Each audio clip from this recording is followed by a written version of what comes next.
Kabar dari timnas sepak bola putri, perdana bergabung pemain keturunan Amerika Indonesia, Sydney Hooper tampil apik saat timnas putri uji coba kontra Akademi PSF. Cetak 2 gol, Sydney membuat pelatih timnas putri kepincut.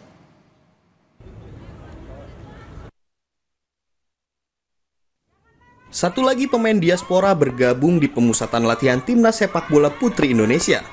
Setelah Noalea Tomu dan Estella Lopati, kini giliran Sydney Hooper yang hadir dalam pemusatan latihan di Jakarta. Pemain blasteran Amerika Indonesia ini langsung tampil dalam laga uji coba timnas putri kontra Akademi PSF di Stadion Madia Jakarta Jumat malam. Tanpa sekalipun berlatih bersama, Sydney yang berposisi sebagai gelandang serang tampil apik dan mencetak 2 gol di laga ini.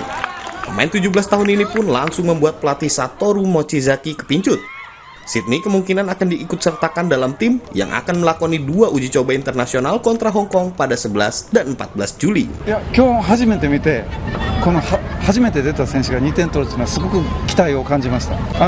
身長の大きさといい力強さを持っているんで、今日の印象はぜひインドネシア代表として頑張ってほしいなと思います。It's a good opportunity and I just want to have this opportunity, and it's a really nice opportunity. That's why I'm taking it.